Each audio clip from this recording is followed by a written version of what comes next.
प्रिय बच्चों, आज हम पढ़ेंगे संस्कृत के त्रयः पुरुषः अर्थात 3 पुरुष। संस्कृत में हम सभी जानते हैं कि 3 वचन होते हैं और 3 ही लिंग होते हैं। अब आप पूछेंगे कि ये 3 पुरुष क्या होते हैं। तो बच्चों, मान लीजिए कि आप एक बगीचे में खड़े हैं और अपने किसी मित्र से बात कर रहे हैं, तो आप अपने लिए क्या प्रयोग करेंगे? मैं। मित्र के लिए क्या प्रयोग करेंगे? तुम। और आप दोनों बात कर रहे हैं मित्र की साइकिल के बारे में, तो साइकिल के लिए क्या प्रयोग करेंगे? वह। या फिर किसी दूसरे मित्र की बात हो रही है तो उसको संबोधन हम क्या देंगे? वह। तो यहां पर कौन कौन हो गया?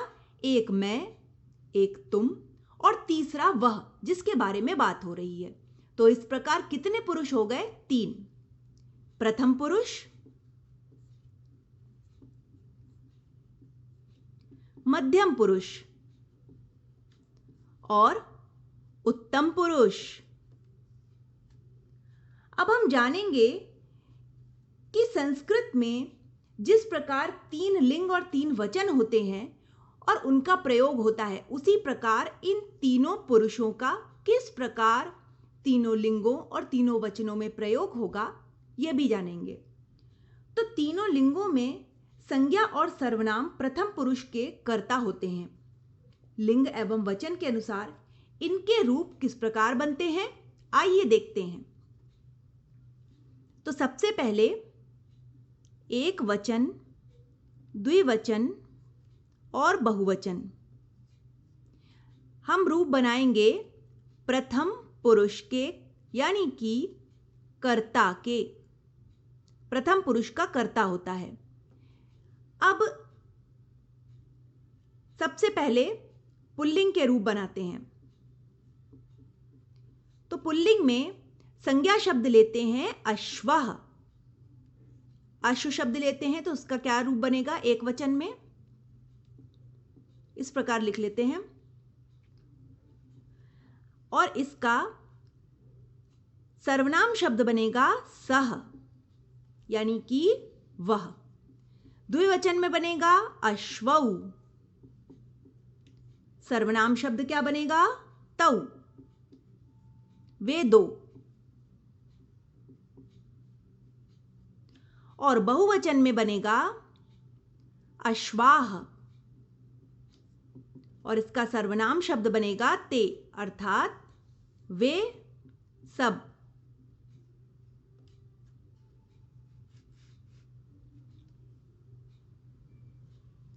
अब हम लेते हैं स्त्रीलिंग।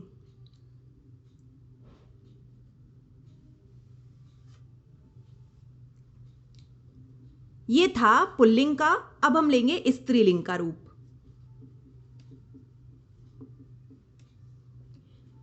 शब्द लेते हैं लता। तो लता का एक वचन में लता बनेगा, द्विवचन में क्या बनेगा? लते। बच्चों, रूप याद करना अत्यंत आवश्यक है। यदि आपको रूप याद हैं तो आप संस्कृत में कोई भी वाक्य आसानी से बना सकते हैं। लता लते लताः। अब हम इसका सर्वनाम लेंगे। सर्वनाम शब्द में प्रथम पुरुष एक वचन स्त्रीलिंग में रूप क्या बनेगा? सा, ते और ताह।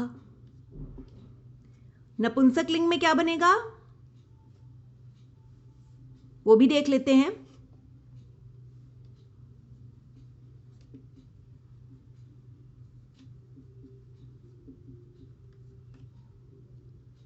तत्, ते, तानि। और इसमें हम संज्ञा शब्द ले सकते हैं फल। तो फलम, फले और फलानि, ये संज्ञा शब्द बन गए। तो बच्चों, हमने देखा कि प्रथम पुरुष का नपुंसक लिंग के एक वचन, द्विवचन और बहुवचन में किस प्रकार रूप बने।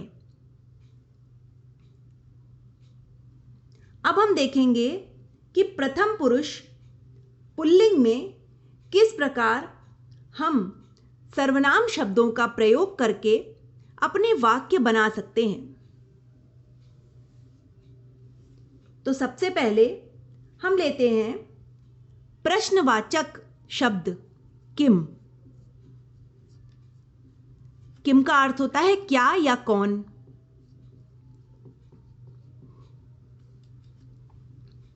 तो प्रथम पुरुष पुल्लिंग में इसके रूप बना के देखते हैं।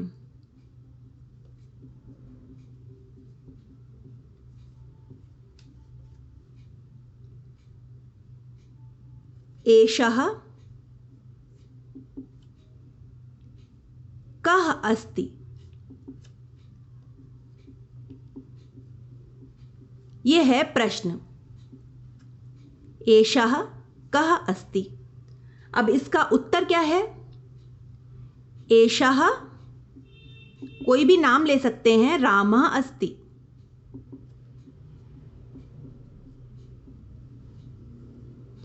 तो यहां पर कः पुल्लिंग का प्रथम पुरुष का एक वचन का रूप है और उसका उत्तर है रामः, पुल्लिंग का प्रथम पुरुष का एक वचन का रूप।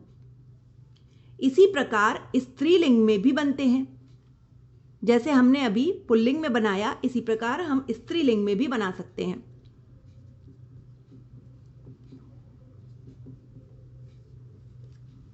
रूप बनेगा एषा, रूप बदल गया क्योंकि यह स्त्रीलिंग का रूप है। का अस्ति, यह कौन है।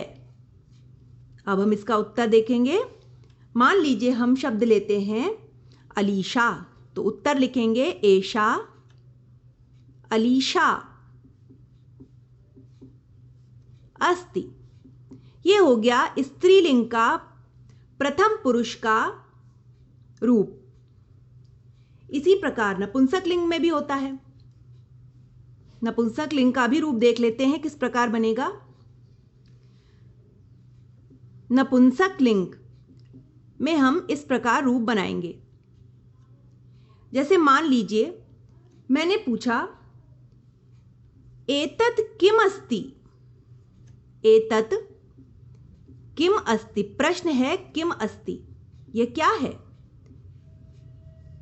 हमने चूंकि यहां पे नपुंसक लिंग का किम प्रयोग किया है, एतत् भी नपुंसक लिंग का प्रयोग किया है, तो एक सामान्य सी बात है कि जो वस्तु है वो भी नपुंसक लिंग की ही है।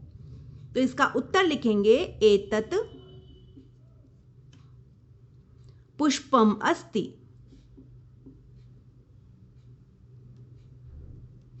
एतत् पुष्पम अस्ति। तो बच्चों, हमने देखा कि नपुंसक लिंग का प्रथम पुरुष का रूप किस प्रकार प्रश्नवाचक और उसका उत्तर जब बनाएंगे तो उसमें बनेगा। अब बच्चों हम देखेंगे कि किस प्रकार रूप का निर्माण होता है। ये तो हमने प्रथम पुरुष के एक वचन के रूप देखे थे। तो एक वचन के रूप बनते लेकिन कैसे हैं? रूप बनते हैं धातु में प्रत्यय जोड़कर, धातु प्लस प्रत्यय।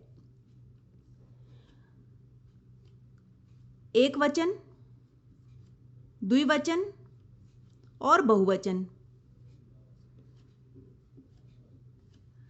और दूसरी तरफ होते हैं प्रथम पुरुष, मध्यम पुरुष और उत्तम पुरुष। रूप आपको मालूम है तीनों लिंगों में एक समान ही चलते हैं। तो सबसे पहले मान लीजिए हम धातु लेते हैं पठ। तो पठ धातु का रूप क्या बनेगा? पठति। अब पठति रूप बनेगा कैसे, ये मैं आपको बताऊंगी। द्विवचन में बनेगा पठतः और बहुवचन में बनेगा पठन्ति। ये मैंने आपको पिछली कक्षा में बताया था कि पठति के संग क्या प्रयोग होगा। कौन सा सर्वनाम शब्द? सह। सह पठति। पठतः के साथ तौ, पठतः दो लोगों के लिए, और पठन्ति के साथ ते। यह है आपका पुल्लिंग का। तो इसी प्रकार हम बाकी के रूप भी बनाएंगे और फिर उनकी प्रक्रिया देखेंगे कि कैसे बनाते। पठसी ये मध्यम पुरुष में बनेगा। पठथः और पठथ। फिर उत्तम पुरुष में पठामि, पठावः, पठामः। इस प्रकार ये रूप बनेंगे। तो अब सबसे पहले हम प्रथम पुरुष के रूप देखते हैं। प्रथम पुरुष में हमने देखा कि बना पठति, पठता, पठन्ति। अब हमारे पास धातु और प्रत्यय जोड़ के ये रूप बनेंगे। धातु कौन सी है? पठ। तो अब देखते हैं पठति कैसे बना। पठ प्लस अति। पठतः कैसे बना? पठ प्लस अतः। और पठन्ति कैसे बना? पठ प्लस अन्ति। इस प्रकार पठति, पठतः और पठन्ति प्रथम पुरुष के एक वचन, द्विवचन और बहुवचन के इन शब्दों का निर्माण हुआ। अब हम देखेंगे कि मध्यम पुरुष में कैसे बनेंगे। यदि हम ये सीख लेते हैं तो सामान्य सी बात है कि हम कोई भी वाक्य बनाने में फिर कभी भी परेशानी महसूस नहीं करेंगे। तो अब आते हैं मध्यम पुरुष पे। मध्यम पुरुष के रूप कैसे बनते हैं देखिए। अभी हमने देखा था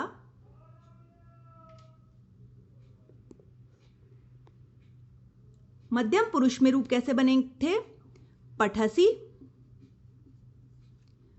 पठथः, पठथ। ये किसके लिए, कौन से शब्दों के लिए प्रयोग किया जाएगा। पठसि त्वम मध्यम पुरुष में बनता है जिसका अर्थ होता है तुम। पठतः युवाम, तुम दो। और यूयम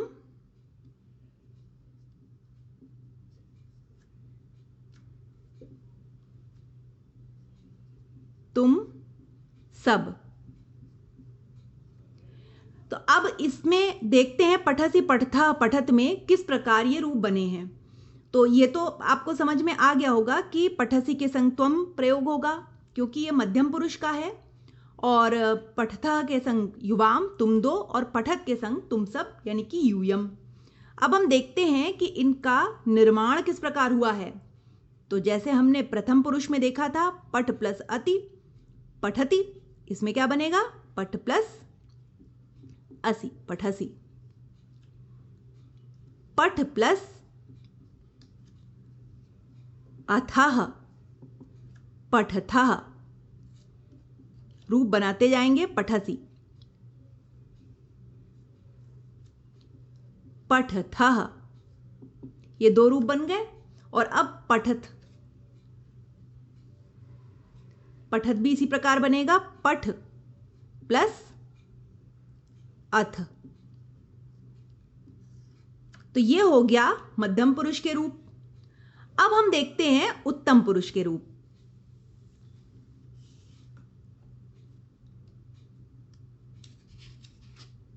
उत्तम पुरुष में भी हम इसी प्रकार तीनों वचनों में बनाएंगे। तीनों वचनों में हम बनाएंगे जैसे हमने बनाया था पहले पठ का, उसी प्रकार बनाएंगे। पठ धातु ही लेते हैं। तो उत्तम पुरुष में क्या आता है? अहम। तो अहम के संग क्या रूप बनेगा? पठामि, पठावः। और बहुवचन में पठामः। इनका निर्माण देखते हैं। पठ प्लस आमि, ये पठामि बन गया। पठ प्लस आवह, ये बन गया पठावह। और पठामह कैसे बनेगा? पठ प्लस आमः पठामः। अब ये तो आपको पता ही है कि पठामि अहम के साथ प्रयोग होता है, पठावह आवाम के साथ हम दो, और पठामह हम सब के साथ प्रयोग होता है। क्यों? क्योंकि ये उत्तम पुरुष का है। तो इस प्रकार बच्चों, आज हमने धातु और प्रत्यय के प्रयोग से किस प्रकार तीनों पुरुषों में धातु के रूप प्रयोग होते हैं उनका अध्ययन किया।